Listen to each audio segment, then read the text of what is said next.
algebra. This is the last section of the chapter. This is section 8.7. We're going to do this one in this video, and then in tomorrow's video I have one more thing on contingency tables, which is a sheet of paper that looks like this, which also goes with section 8.7. So we'll do today and tomorrow, and then we'll start kind of chapter review for chapter 8. Okay, but section 8.7, basically the main idea of this is talking about fairness. So a probability experiment is considered fair if all the outcomes are equally likely, okay? That is if all the possible options have the same probability, and there should only be one B in there, of being chosen. So for example, if you, were trying to decide between you and a friend who would get chosen to do, I don't know, a certain thing, who was the winner of something, you probably wouldn't pull out a deck of cards and say that let's say I win if I win if cards. Let's do a non-face card. Non-face card. Okay. You win if Jack, Queen, or King. And these are considered face cards because they have faces on them. Okay, so I win if a card is drawn and it's a non-face card, and you win if it's a Jack, Queen, King. Well, that's not really fair because there's more non-face cards than there are face cards, okay? So you wouldn't want to set this up because this is not fair, okay? And you can pretty well figure that out, and that's pretty obvious with that, okay? But some other things aren't quite as obvious, like example 1. It says, Khalil, Amy, Diego, and Jenna are the officers of their school's video club. They need to choose one club officer to attend a meeting of representatives from all of the school's clubs. All 4 officers would like to attend the meeting, so Khalil proposes that they flip a coin 3 times and then record the number of heads that appear. Okay, so if no heads appear, then he is the one that goes. If 1 head appears, then Amy goes. If 2 heads appear, Diego goes. And if 3 heads appear, Jenna goes. Okay, which kind of looks like it should be a fair thing, right? Because you're flipping 3 coins, so you get 0 heads or 3 heads. But here's the problem. If I list out all of the possible combinations, okay, there are actually 8 possible combinations that can happen with flipping 3 coins. Okay, so the first one is heads, heads, heads. I could have all of them be heads, okay? Or I could have heads, tails, tails. Or I could have heads, heads, tails. Or I could have, let's see, heads, tails, heads. There we go. That's my other one. Okay, so that's the first 4. Then I could have a tails, heads, heads. A tails, heads, tails. A tails, tails, heads. Or a tails, tails, tails. Okay. Those are the 8 combinations that I could have when I'm flipping 3 coins. So this is coin number 1, coin number 2, coin number 3. And those are the list of the 8 possible combinations. Okay, now, out of these 8 combinations, no heads appears only with this combination. So 1 out of 8 times Khalil is going to win. Okay, because the only combination that would have no heads would be a tails, tails, tails combination, and that's only 1 out of the total 8. Okay, but Amy, if we're looking at Amy's 1 head, that would occur here. So this combination has 1 head and 2 tails. And then, let's see, this one also has 1 head, and this one also has 1 head. Okay, so those 3 out of 8 combinations is the chances that Amy's going to win, okay? So she already has, a better advantage than what Khalil did of winning because there's 3 different combinations that would give 1 head and 2 tails, okay? So if I look at 2 heads, that would be this combination where I have head, head, tails, head, tails, heads, and tails, heads, heads.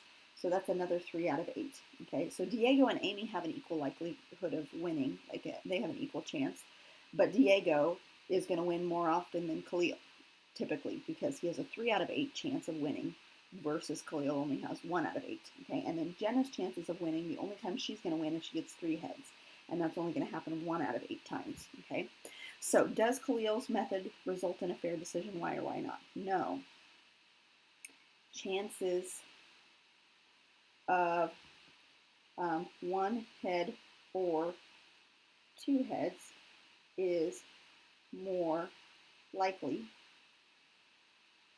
than zero or all heads.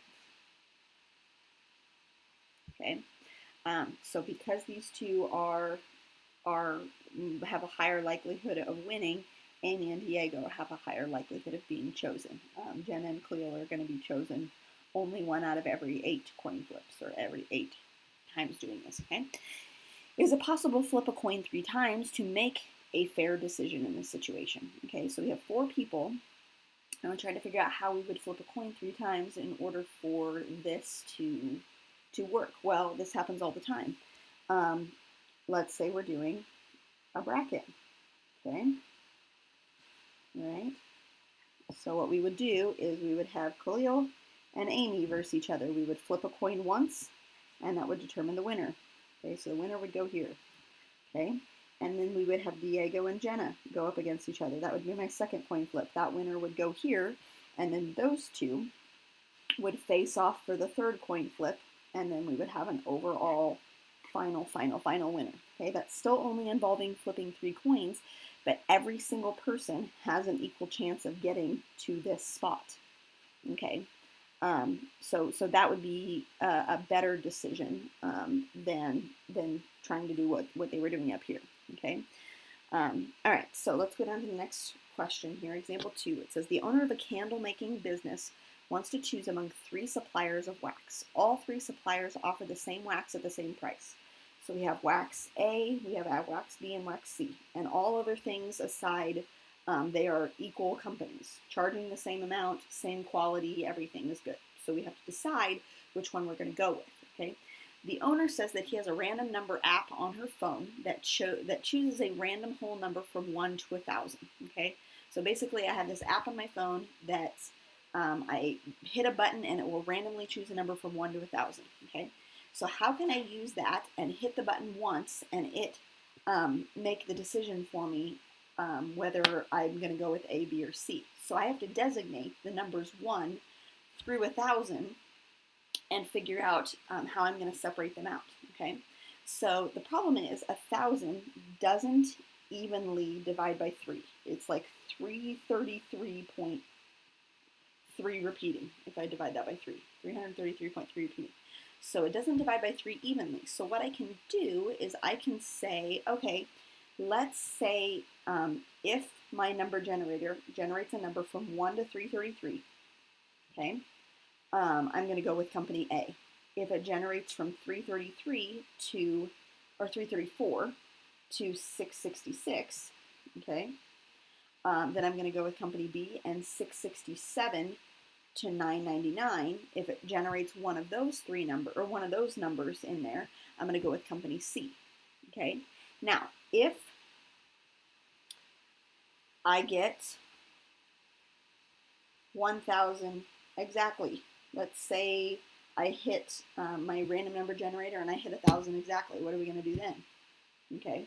Well, what we can do is we can just say that we're going to hit the button again, right? We're gonna recycle it, and 1,000 will be will be none of the companies,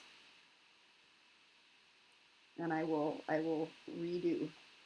Okay, I'll run my number generator again, and until I get a number that's between 1 and 999. Okay, because each one of those has an equal likelihood of happening. Each one of those has 333 numbers in those categories. So the probability here is 1/3, 1/3, 1/3, and each one of those is fair. So how can she use the app to make a fair decision? I designate those numbers. If I hit 1,000 exactly, we rerun the cycle, but each one of them has an equal probability. Okay, so looking at the probabilities here, like these probabilities were not the same, 1/8 and 3/8 and 3/8 and 1/8, whereas these ones are the same. Okay, so 1/3, 1/3, 1/3. That's what we want to have happen if we want it to be fair. Okay, all right. This is a contingency table in example 4, so we're going to skip this one because I actually have this ready to go for the next video. So we'll do example 3 and then we'll quit here. But I don't know why on your notes you should already have these 60%, 30%, 9%, 1%. They had to have told us that. That's not something that we come up with on our own. So fill in those blanks should not be blank. They should already be filled in. But it says every bottle of Citra orange juice has a cap with a number of points printed inside the cap. Okay, you guys have seen this before, like on Coke bottles or Pepsi bottles or whatever. It will have a code. Sometimes it'll have like you get a free whatever. Now the caps where you get something free, there's not very many of those out in out in existence, but there's a lot of caps that say like try again on them or whatever because they want you to buy, Pepsi or Coke products or whatever, hoping that you will win, okay? The probability of getting a cap with various numbers of points is shown in the table. So 60% of the time you're only going to get 10 points. 30% of the time you're going to get 25 points. 9% of the time you're going to get 40, and 1% of the time you're going to get 75. So these are the ones that are worth the most, but there's not very many of them out there in the world, which it makes sense. Caps are worth a total of 100 points can be redeemed for a prize. So as soon as you get to 100 points, you get $7.95, okay? All right, so what's happening is Dalton is paying $54, okay? So I'm gonna write this information down. He's paying $54 to buy a case of 24 bottles, okay? So he's buying 24 bottles, and he plans to redeem all of the points he gets for as many prizes as possible. Considering only the financial aspect of the strategy, is this a good decision? Okay, we'll talk about that last sentence here in a second. But this table, what I need to do is I need to find the expected value, is what it's called, expected value, or the average. So the average number of points I'm going to get for every bottle that I'm gonna have. Okay, and so that's kind of like the weighted average. I'm going to put weighted. The weighted average. Okay, because 10 points, a cap with 10 points is weighted at 60%. A cap with 25 is weighted at 30%, and so on and so forth. So what we need to do is we need to set this up into the 4 pieces that I'm going to add together, and it's going to take into consideration those weights. Okay, so 10, and that's weighted at 0.6 if I change that percentage to a decimal. Okay, so 10 times 0.6. Then I have 25 times 0.3. Then I have 40 times 0.09, so be careful of that. 75 times 0.01. Okay, and so I want to calculate that and figure out what I can expect or how many points I can expect to get off of any one bottle. Okay, and this is the average again. Okay, so I'm going to do that 10 times 0.6 plus 25 times 0.3 plus 40 times 0.09 plus 75 times 0.01.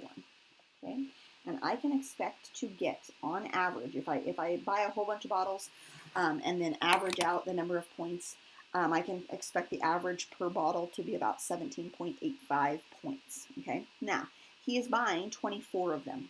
Okay, so if I take that times 24, that gives me the total number of points that I should get, right, on average. So times 24.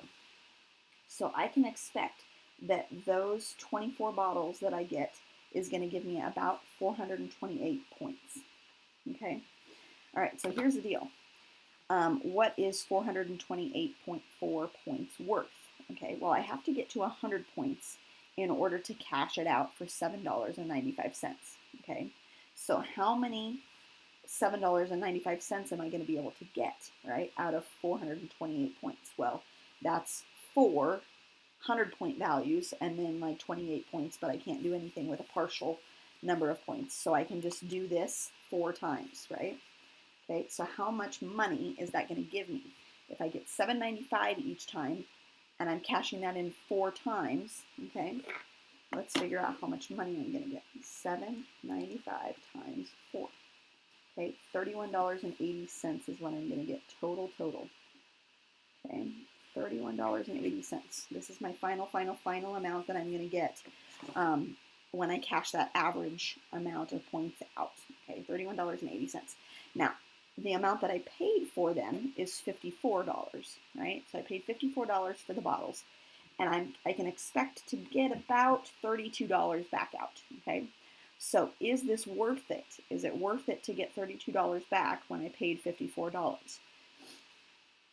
I'm going to say not worth the money, okay? Now, you might be saying, well, but you're getting a bunch of pop at the same time, right? You're getting that pop, so basically you're only paying $22 for, 24 bottles of pop. That's a really good deal. Well, that's where they say here, considering only the financial aspect of the strategy.